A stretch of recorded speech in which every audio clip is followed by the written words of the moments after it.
का रास्ता वहां की सड़कों से होकर गुजरता है।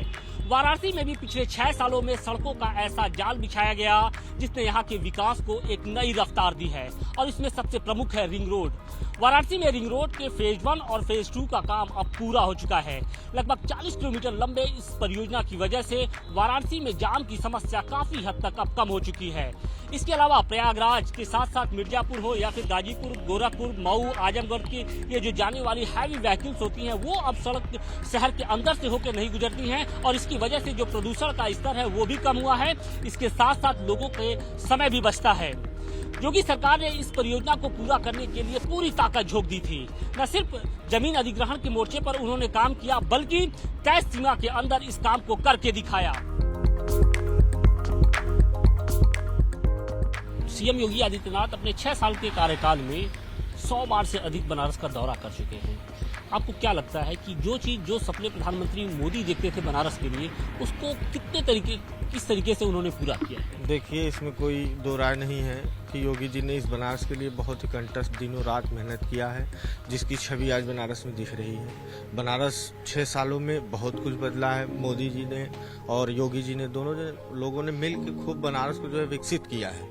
ऐसा लगता है कि नहीं, बनारस बाकी के सरकारों में कैसा था और बनारस पर खास ध्यान रखा गया है और बनारस की छवि बहुत ही सुंदर और आकर्षक जनक है, इसमें कोई दो राय नहीं। ये बताइए क्या क्या काम हुआ है इन 6 सालों में जब से योगी जी ने कमान संभाली उत्तर प्रदेश की?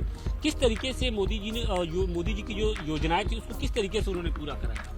अच्छी तरह से किया। बनारस का विश्वनाथ कॉरिडोर उन्होंने बनवाया, गंगा जी के लिए भी काम किया, बहुत से काम किए ऐसे जो उन्होंने अच्छा काम किया है। सबसे प्रमुख तौर पे हम लोग देखते हैं कि रिंग रोड है, शहर से जो जोड़ने वाली जो चीजें हैं। रोड के क्षेत्र में और क्या इंफ्रास्ट्रक्चर में क्या क्या किया? बहुत से काम किए रोड का। अभी तो यहाँ पे अमूल की फैक्ट्री उन्होंने डाला है, मोदी जी भी आए थे, योगी जी भी आए थे। और रोड का, रिंग रोड का तो हर तरफ काम चल रहा है। और जो है बिजली 24 घंटा में, समझ लीजिए अगर गांव एरिया है तो उसमें आपको बिजली कम से कम 18 घंटा 20 घंटा बिजली मिल रहा है। नहीं तो और भी सरकार में बिजली नहीं मिलती थी। कभी नाइट में रहता था 7 दिन तो डे में रहता था 7 दिन। ये दोनों जन जोड़ी है कैसे कमाल कर रहा था बनारस में? ये जोड़ी तो बहुत अच्छा हो और जैसा मुख्यमंत्री यूपी उत्तर प्रदेश में चयन हुए योगी जी सबसे अच्छा है। योगी जी मतीन मुख्यमंत्री आज तक कभी कोई था न रहेगा। अब मोदी जी तो बहुत ही अच्छे हैं। बनारस के लिए किस तरीके से आप लोग देखते हैं उनके काम को? उनको काम को हम लोग बहुत अच्छे से देखते हैं। वो अच्छे से बनारस के लिए देखते हैं। जितना मुख्यमंत्री योगी जी, प्रधानमंत्री मोदी जी आए हैं वाराणसी के लिए, उन्होंने जितना देखा उत्तर प्रदेश के लिए आज तक कोई नहीं देखा था प्रधानमंत्री और योगी। बनारस के लिए क्या कहेंगे? किस तरीके से योगी जी ने विकास किया? इधर आइए। किस तरीके से विकास कार्य कर रहे हैं? विकास कार्य तो बहुत हुआ है। रोड पहले बाबा एयरपोर्ट से जाने में 1 घंटा 2 घंटा लग जाता था, आज 10 से 15 मिनट चले जा रहे हैं। रोड बन गया, विश्वनाथ का घाट बन गया है, सब आने जाने की सुविधा आ गई। नहीं तो कोई जैसे सीएम रहता था, आता था, जाता था, रोड से कोई लेन देन नहीं था। लेकिन अब रोड बन गया है, आने जाने में दिक्कत नहीं हो रही है लोगों को।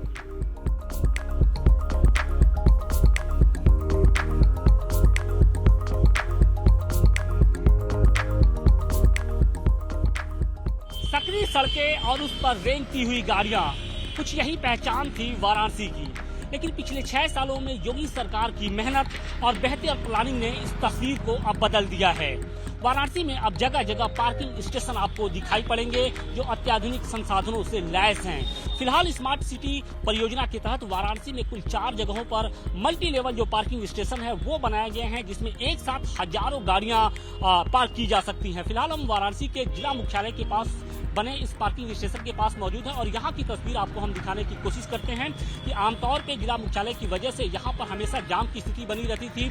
सड़क के दोनों तरफ अतिक्रमण का जाल हुआ करता था, लेकिन इस पार्किंग स्टेशन की बनने की वजह से कहीं न कहीं निश्चित तौर पे जो जाम की समस्या है वो कम हो गई है। और इसके लिए जिस तरीके से योगी सरकार ने लगातार प्रयास किया वो एक सराहनीय कदम है और शायद इस बात को जो यहाँ के बासिंदे हैं वो भी ये मानते हैं कि जब से पार्किंग स्टेशन बने हैं कहीं न कहीं जो जाम की समस्या है वो काफी कम हुई है। फिलहाल वाराणसी की अगर बात करें तो वाराणसी में जिला मुख्यालय के अलावा बेनियाबाग के साथ साथ गोदौलिया पर कुछ इसी तरह के पार्किंग स्टेशन बनाए गए हैं और इनमें एक साथ हजारों गाड़ियां, अगर जिला मुख्यालय पे बने इस पार्किंग स्टेशन की ही बात करें तो इसमें 200 जो 4 व्हीलर्स हैं वो पार्क होते हैं। इसके साथ साथ 800 जो 2 व्हीलर्स हैं उनकी पार्किंग की व्यवस्था है। तो निश्चित तौर पे योगी सरकार ने जिस तरीके से अतिक्रमण के मोर्चे पे जो काम किया है वो बेहद सराहनीय है और इस बात को जो स्थानीय जनता है वो भी इस बात को महसूस करती है और शायद यही कारण है कि लोगों ने भी दिल खोलकर जब ये परियोजना लागू की गई थी तब उसका एक तरीके से इस्तेमाल किया था।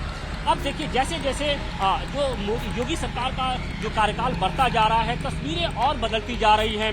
खासतौर से मोदी सरकार ने जो सपना देखा था वो अब धीरे धीरे साकार होता जा रहा है। देखिए इस पार्किंग स्टेशन की हम एक और तस्वीर आपको दिखाने की कोशिश करते हैं कि इस पार्किंग स्टेशन के साथ ही एक बेहतर बहुत खूबसूरत एक पार्क का भी निर्माण कराया गया है और इसमें लोग जो हैं वो शाम को आकर बैठते हैं। जो खाली समय में वक्त होता है वो यहाँ पर लोग गुजारते हैं।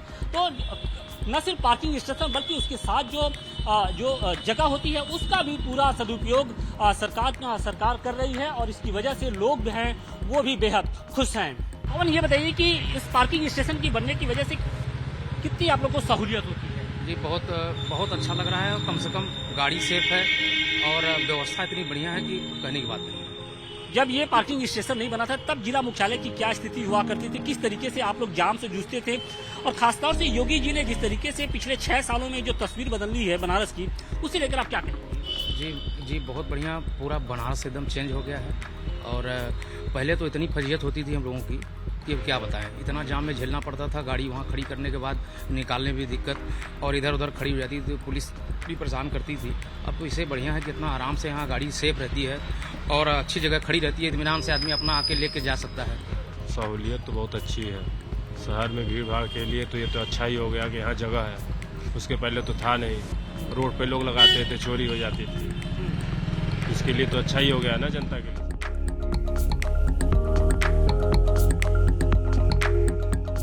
पिछले 6 सालों के दौरान वाराणसी में सड़क और शिक्षा के साथ साथ स्वास्थ्य के क्षेत्र में भी बड़े बदलाव देखने को मिले हैं।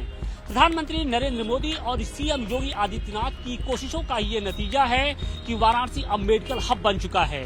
पूर्वांचल और आसपास की एक बड़ी आबादी अब इलाज के लिए वाराणसी पर निर्भर करती है। दरअसल इसके पहले हम देखते थे कि कैंसर सहित जो तमाम बड़ी जो गंभीर बीमारियां होती हैं उनके इलाज के लिए लोगों को एम्स दिल्ली या फिर बॉम्बे का रुख करना पड़ता था, जहां उन्हें भारी दिक्कतों का सामना करना पड़ता था। लेकिन अब ऐसी स्थिति नहीं है। वाराणसी के देखिए महामना पंडित मदन मोहन मालवीय कैंसर हॉस्पिटल का ये निर्माण कराया गया है और 580 करोड़ रुपए की लागत से लगभग 350 बेड का ये अस्पताल है, जहां पर कैंसर का निःशुल्क इलाज किया जाता है। और ये पूर्वांचल का न सिर्फ पूर्वांचल बल्कि पूर्वोत्तर भारत का इकलौता ऐसा हॉस्पिटल है जहां पर कैंसर के इलाज की मुफ्त व्यवस्था है। तो निश्चित तौर पे वाराणसी के साथ साथ पूरे देश के लिए ये एक बड़ी सौगात है। इसके साथ ही हम देखते हैं कि बीएचयू की अगर बात करें तो बीएचयू में भी जो स्वास्थ्य जो सुविधाएं हैं उनमें भी भारी इजाफा देखने को मिला है। खासतौर से जो बेड की क्षमता हो या फिर जो पैरामेडिकल स्टाफ हो या फिर डॉक्टरों की संख्या है उनमें लगातार बढ़ोतरी मिली है, जिसकी वजह से लोग अब दूर दराज के शहरों में उन्हें जाना नहीं पड़ता है बल्कि वो खुद अब बनारस में ही इलाज करते हैं। तो निश्चित तौर पे स्वास्थ्य के क्षेत्र में जिस तरीके से बदलाव हुआ है वो अब बनारस के लिए एक बड़ी सौगात बन चुका है। मैं सर यहाँ पापा के अपने इलाज के लिए आया था, मगर सर यहाँ की जो व्यवस्था इतनी बेहतर व्यवस्था है कि समझ लीजिए कि गरीबों के लिए सबसे बेस्ट जो है ये जगह है, तो ये वाराणसी की देन है। और मैं तो चाहता हूँ कि जैसी यहाँ की जो व्यवस्था है ये धीरे धीरे हर जगह लागू हो जाए कि जिससे जो है सिस्टम को और बेहतर बनाया जा सके। और इस बेहतर व्यवस्था के लिए मैं प्रधानमंत्री और योगी जी का बहुत बहुत आभारी हूँ।